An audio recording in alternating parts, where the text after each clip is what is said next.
You have two goddesses of love around your sun. So I'm doomed. Doomed as a hopeless romantic.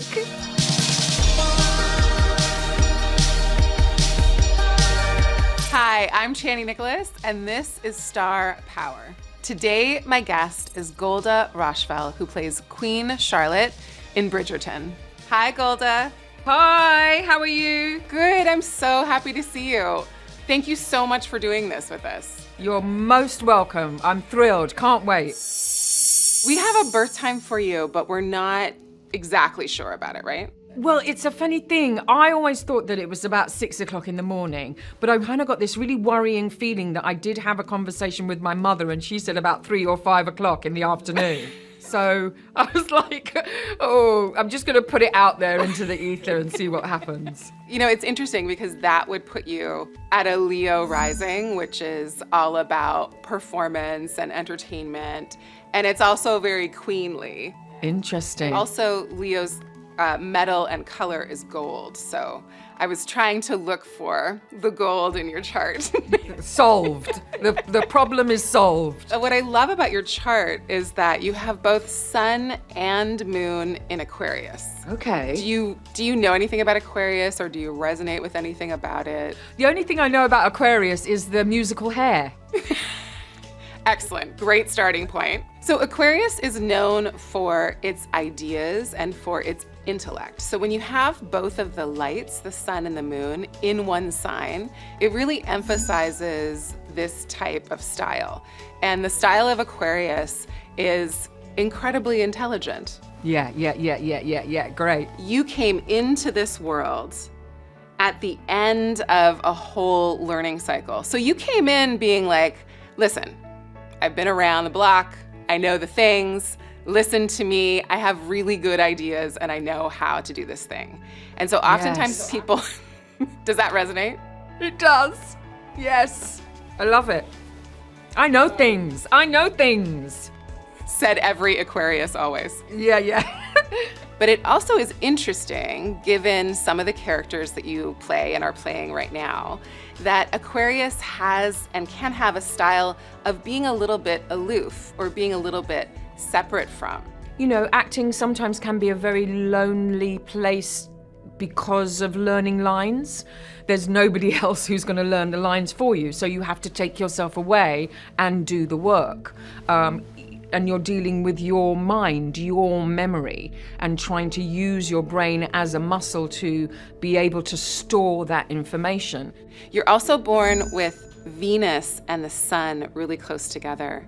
And Venus is the goddess of love and the planet of pleasure and beauty and art and creativity. And you also have the asteroid goddess Juno, which is the goddess of marriage, and she's also like a goddess of love. So you have two goddesses of love around your sun. So I'm doomed. Doomed as a hopeless romantic. Is that true? Are you a romantic? Oh, absolutely.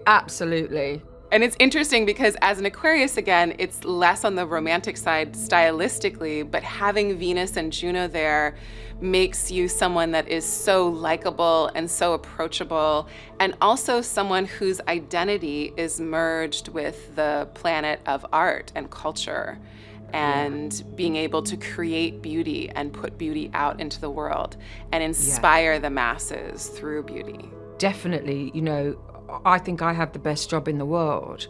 And, you know, between action and cut is the most magical place for me. It's where story comes alive. It's where ideas come alive. It's where passion and language and dialogue and conversation and words come alive.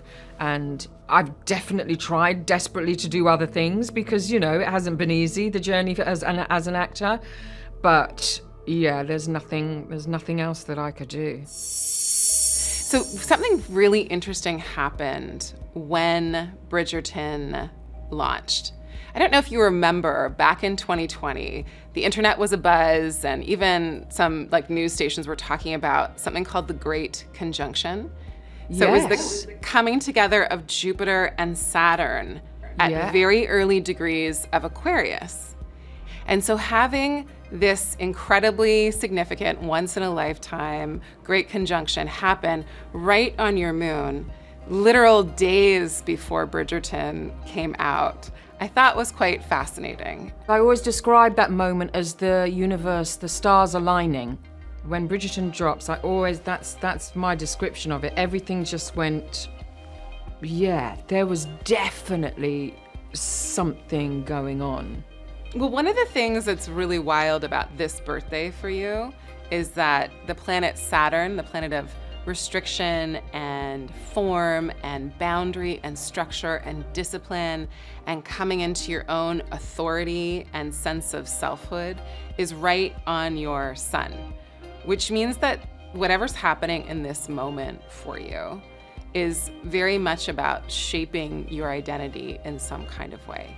Yeah, 100%. 100% that is going on. Have you found that you've said no to things that you would have normally said yes to, or been just reconfiguring your priorities? Yeah, definitely. And you know, that happened a few years ago as well. Being frustrated with stuff that was being offered and wanting to kind of progress a little bit more. And, you know, I kind of had to look at the industry and see and kind of work out how the industry saw me. It's like there's the process of elimination also helps you to shape yourself and shape your world. Thank you, sweetheart. Thank you so much. Fascinating. I really appreciate it. I can't wait to see what Queen Charlotte gets up to. Yes, we shall see. Watch this space.